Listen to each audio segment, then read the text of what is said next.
What's up everybody, welcome to Passionate DJ, where today I'm finally releasing my ultimate mega guide to standalone DJ systems. That's for all-in-one DJ controllers, and the whole purpose is to be able to use them entirely without using a laptop. These kind of systems have really come into their own in the last couple of years, and I've got a couple of them in the room with me here today, and we're going to talk about them, compare them to each other, break them into a couple of different categories, and talk about figuring out which one is the right choice for you.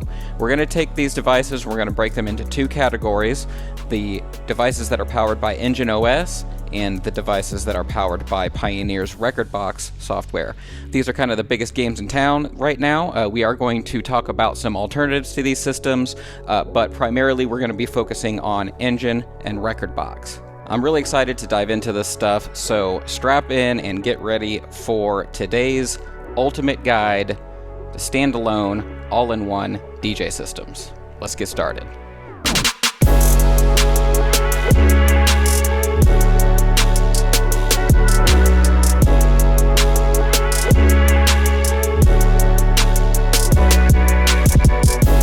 So what's the point of going standalone? Well, there are a few reasons you might be considering going this route. The first and main reason is that there's no laptop required. So obviously, if you don't have a modern laptop, you have no intention of getting one, a regular old DJ controller isn't really going to help. Like we discussed before, these standalone systems require nothing but some music to get you DJing. Maybe that and a set of headphones. And removing the laptop tether not only frees you of some cost, but it also frees you of some potential issues that are out of the manufacturer's control. For example, you don't have to worry about some Windows or Mac OS update or weird driver issues getting in the way of playing your music. You don't have to worry about system requirements or latency or whether you have the right number of USB ports. You just get right to the DJing. The nature of standalone systems means that they are overall simpler than DJ controller setups. With the laptop out of the way, there's a smaller footprint and fewer wires to worry about. If you've ever DJ'd with several other people using several other setups, you've probably seen, laptops placed in some pretty interesting angles and precarious spots. So these kind of systems eliminate that sort of problem. Standalone systems are also much more similar to what one would encounter out in the wild when playing on flagship DJ players like the CDJ 3000. So you or your friends need only to plug a Rekordbox or Engine prepped library on a USB drive and you're off to the races. The effects are also more similar to traditional DJ mixers, both in how they're applied and where they're located. There's another thing that often comes up when discussing these systems, and that's the apparent elimination of Serato face, or the screen stare. This is the phenomenon where DJs are glued to their laptop screen, staring at Serato or Virtual DJ or whatever, instead of at the crowd, or at least at their mixer. Well, to be fair, all the systems that we're talking about today have screens that can just as easily be stared at, but at least they are at the center of where you're working instead of off to the side somewhere, or worse yet, between your face and the crowd you're playing to. Also, it's worth mentioning that a handful of DJ controllers these days also have onboard screens, so this isn't entirely a benefit of standalones, but that being said, many DJs that I've talked to over the past couple of years cite this as a reason that they like these devices. It keeps the laptop out of the performer's face and the crowd's too. So let's talk about the things that you should figure out before you buy. Outside of price, the main determining factor in choosing a standalone DJ system is deciding which platform to go with. That is, what kind of DJ library do you want to manage, and what software do you want to use to do it? So there are two main contenders in this department. There's Rekordbox for the Pioneer controllers, and then Engine for the rest. If you already have a preference, this part is easy. If you're already maintaining a library in either Rekordbox or Engine and you're happy in that ecosystem, your choices here will be a little easier. For those who already have an idea where they're aiming, you will find time markers down in the description below, which you can click on and skip right over to the Rekordbox or Engine hardware options. If you don't have a preference, well, you can base your decision entirely on which hardware you like the best. Now, it's hard to have a conversation like this without mentioning that for many DJs, the whole point is to familiarize themselves with Rekordbox and a CDJ type of setup, as they're typically considered to be the club and industry standard. So I know somebody will argue with me in the comments for even bringing this up, but it's true. Though it's worth mentioning that Engine devices can read Rekordbox libraries, but it doesn't work the other way around. For many other DJs, especially the many DJs who exist that don't even care about playing clubs and festivals, the choice often comes down to a decision of what gives the best bang for buck. And typically this is not going to be the Pioneer solution, so just something to keep in mind. Speaking of which, the next thing to consider is what your minimum requirements are. For example, if you need 4 channels, you have limited options here. Do you need external inputs? Does it need to be under a certain size to fit your desk at home? Does it need to support streaming music services over Wi-Fi? So get serious about your must-have specs and features, and it'll help you make a confident buying decision. So my hope is that by the time you reach the end of this guide, you'll know for sure which is the right hardware for you based on your wants and needs. By the way, here's some good news. You can't really go wrong. So all the choices we're discussing in today's video are terrific options, which are, well built and industry supported. So do your best to not get caught up in that analysis paralysis, as all of these devices provide a pleasant, modern DJing experience.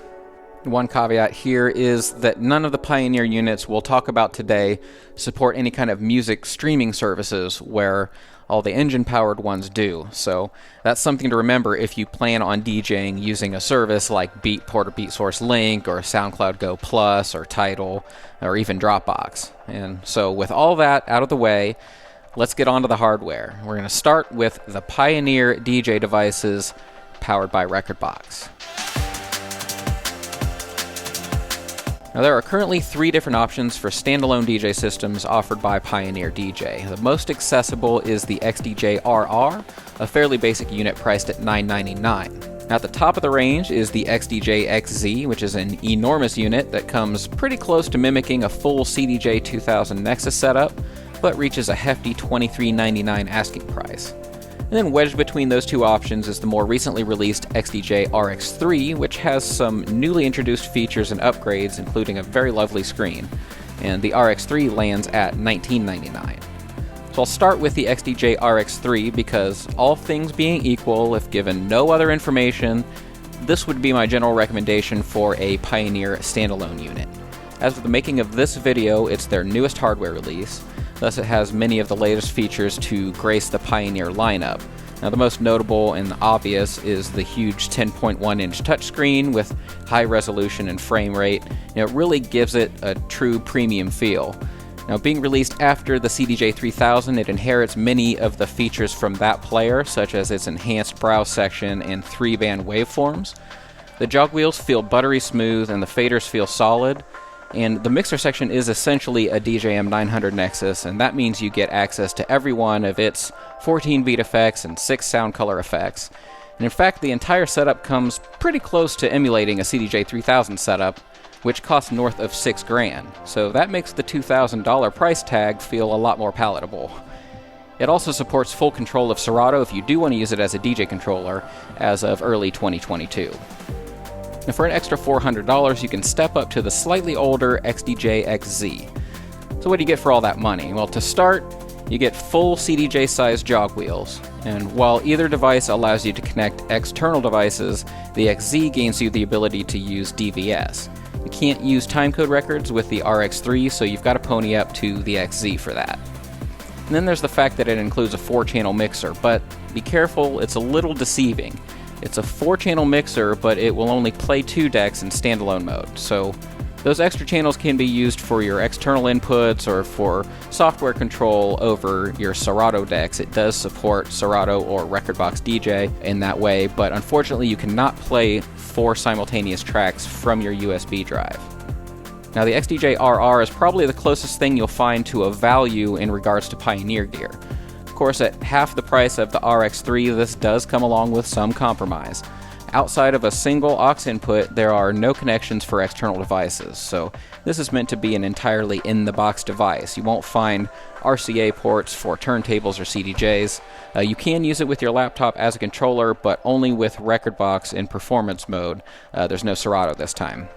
It's also the smallest and lightest, and therefore most portable, of all the Pioneer standalone offerings. At $9.99, it's a decent value for something with this build quality. You do get a little bit of the feeling that you're using something more entry-level. Not in regards to build quality, I mean, it's still very solid. It's just not nearly loaded as much with features. So for example, there's only a couple of onboard effects in comparison to getting the full gamut of NXS2 goodies. The jog wheels aren't quite as nice. The screen is high quality, but it's not touch enabled, so you can't do keyboard search, stuff like that.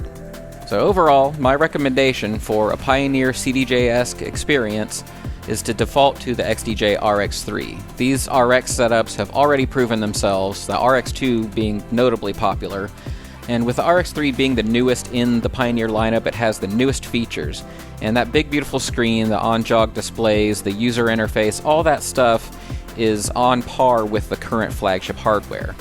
Other than a combined display and slightly smaller jog wheels, it's hard to differentiate it from a CDJ 3000 and 900 Nexus setup.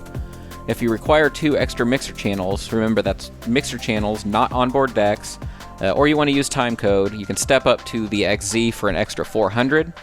Just be prepared for it to be more akin to a set of CDJ 2000s instead of 3000s. And if both of those options are way too much for you, the XDJ RR gets you into a standalone Pioneer DJ experience for $1,000, though admittedly with a fairly low frills experience.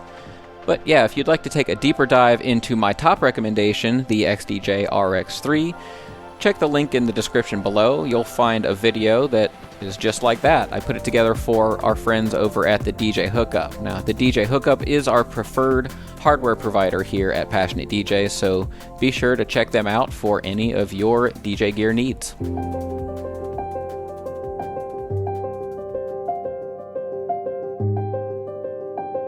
Next, I have 4 more devices that I want to talk about, and that's those which are powered by Engine OS. We're going to start with the Denon Prime 4, which comes in at $18.99. This is the only device in these comparisons that truly supports 4-deck standalone mixing. Now, under that, we have a smaller but very similar 2-channel version called the Prime 2, which costs $14.99. And then we have 2 very unique and shockingly affordable systems, the battery-powered Prime Go and the speaker-equipped Numark MixStream Pro.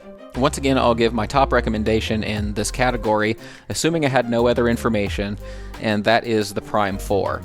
And this is the most powerful piece of DJ hardware on the entire list we'll be talking about today. It provides the best set of features too, even though it's only the 3rd most expensive at $18.99. Now, admittedly, the 6-inch jog wheels are slightly smaller than its Pioneer counterparts, though they are still of good quality, and its adjustable 10-inch HD display is just as big and beautiful as the RX3's, but it also supports multi-touch gestures.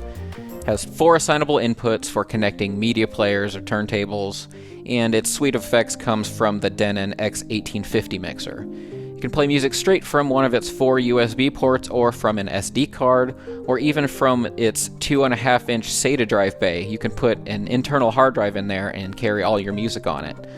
So you could put your uncompressed music like FLAC, WAV, ALAC files, any of that kind of stuff, and you can use any of those sources to record your DJ sets. Also, it makes for a pretty decent Serato DJ or virtual DJ controller, and it does do timecode as well. For $400 less, you could instead choose the Prime 2. Now, these 2 units are actually very similar. They've got the same power under the hood, the same size jog wheels, both of them have room for an internal hard drive, all that stuff. Generally speaking, it's just a smaller Prime 4. However, there are a couple of omissions. As you've guessed, it is a 2-deck device instead of 4, like all the other devices that we're discussing today. The Prime 2 also doesn't have external inputs for turntables or CDJs, and it's missing the 4 sweep effects. That knob controls only a filter. And while it does support Virtual DJ, Serato is out this time. It too has a big, beautiful, multi-touch capable display, but it's reduced down to 7 inches instead of 10, and it's fixed in place, unlike the hinged one of its larger counterpart. So obviously that makes the Prime 2 a much more portable choice, and those cost savings may make more sense for that DJ who just doesn't want or need those extra channels or inputs. And then on the budget end, we have these two devices that are actually just really feature-packed, and they're wonderfully portable, well-built devices. The Denon DJ Prime Go and the Numark Mixstream Pro. And this one is $999, the Numark version is $599, and these units come shockingly close to the functionality of like the Prime 2. They're both very fun to use. They do provide a little bit of a stripped down mixing experience when compared to the upper echelon devices.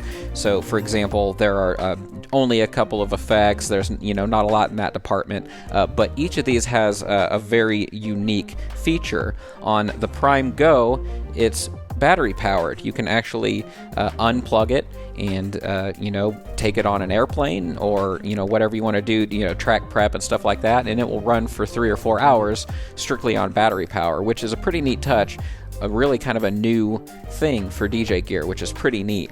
On the Mixstream Pro, it doesn't have a battery, but what it does have is these really neat onboard speakers for either throwing a small little house party or hotel party or something like that, doing track or set prep, playing a live stream at home, something like that. You've got the speakers built right in, which is a really handy, really nice touch. My fantasy is to have a combination of these two devices and have something that's battery powered and has onboard speakers.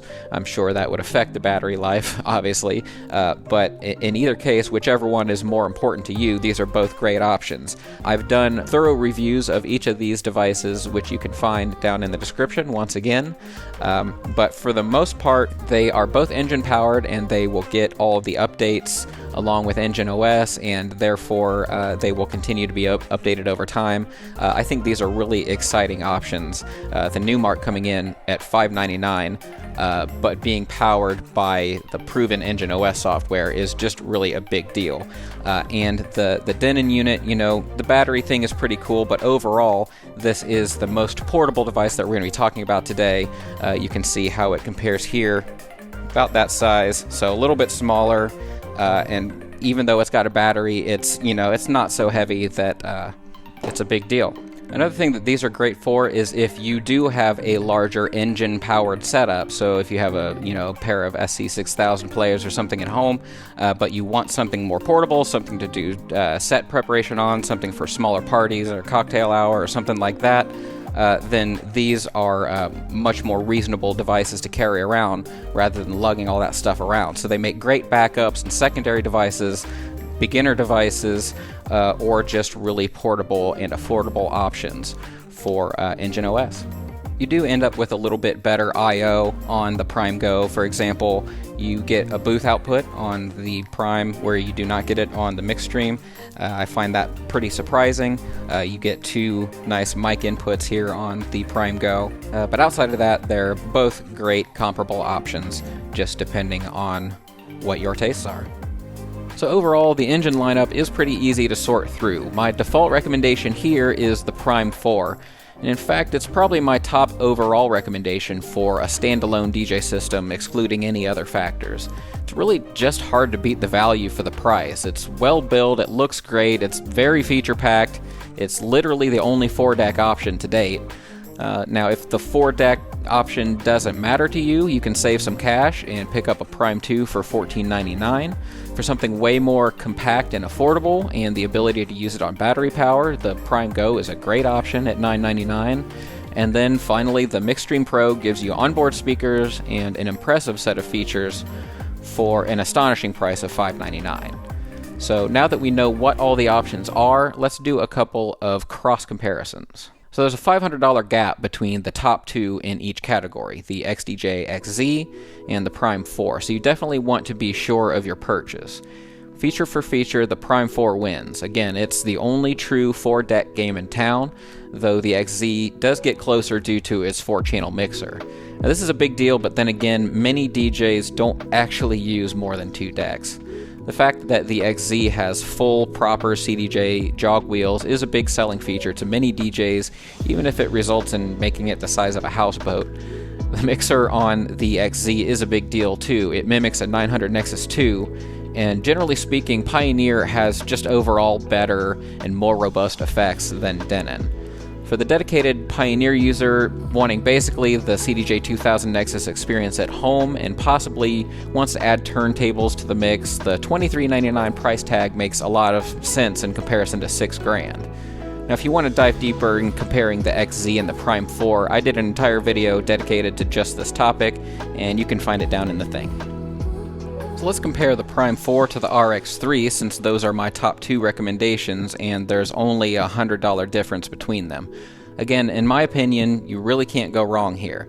These two units have comparable screen size and quality, and are feature-packed. The Denon still wins feature for feature in that department, but again, you get the full Pioneer mixer experience with the RX3, along with a much better effects engine. If you require the extra 2 channels, external inputs, or access to streaming services, choose the Prime 4. Outside of that, it's mostly just a matter of taste. Now, lastly, I guess we can compare the XDJ RR versus the Prime Go. It's kind of an odd pairing, but I don't know, they're the same price. The Go is much more portable and feature-packed than the RR, let alone its rechargeable battery feature.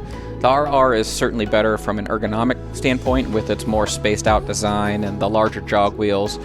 But yeah, overall, the RR is actually the least overall recommended unit in today's video. It's a solid piece, don't get me wrong. It's half the price of the RX3. For $999, it does get you into that Rekordbox ecosystem if that's what you want. It's just that overall it doesn't have those main benefits of the other two Pioneers, which are higher quality jog wheels and a full suite of DJM effects. So that covers all the major options currently available. There have been other standalone all-in-one devices before, mostly discontinued at this point, but these are the currently supported devices you're most likely to be comparing. Now, that's not to say that they are the only options, however. For example, there's the Gemini SDJ 4000. Now, outside of seeing its debut at NAMM 2019, I don't have any personal experience with this one. Now, like the XZ, it's a 2-deck device with a 4-channel mixer, but at $999, it competes more directly with the RR and Prime Go. The thing is, it uses Gemini's proprietary software and library, and I don't know anything about that, so I can't really go around recommending it. But it's worth knowing about because it does seem to offer a lot for the price. Another option is to go standalone but not all-in-one. So for example, a set of XDJ 1000s, which are kind of like baby CDJs, and a mixer accomplishes a pretty similar task, just in separate pieces. In fact, this is the setup that I use here in the studio all the time. I have original 1000s and a DJM 850. However, a pair of the latest Mark IIs will set you back about $2,400, which is about the same price as the XZ, and then you've got to bring a mixer. Of course, there are also XDJ 700s, which can be had for about $1,400 a pair. So, there you have it, folks. These are your options for standalone DJ systems as we head into 2022. On the XDJ side, we have the big wheeler flagship, the sleek new sports car, and the entry-level option for Rekordbox. Then for engine, we have the powerful mega workhorse, its smaller sibling, and 2 very unique and portable budget options. Do you use a standalone system that we didn't mention on today's list? Maybe something older but still popular like the XDJ R1, RX, RX2, or some other system I didn't even bring up? Leave it down in the comments below and let me know what you think about it. I also want to give another quick shout out to the DJ Hookup, which is our preferred hardware provider. So remember that as I record this, we're in the midst of product delays and shortages, just like any other industry. So I highly recommend pre-ordering. We just did an entire podcast on this topic. It's called The Great DJ Shortage and What to Do About It. You can check that out below if you'd like to know more. Also, be sure to check out updates to this guide at passionatedj.com/standalone, as the written guide is likely to be updated before I'm able to create a new video. Thanks so much for watching, and keep on spinning. At the top of the range is the XDJ XZ, an enormous unit that comes pretty close to mimicking. But yeah, if you'd like to take a deeper dive into my Spider, why am I having so much trouble recording this?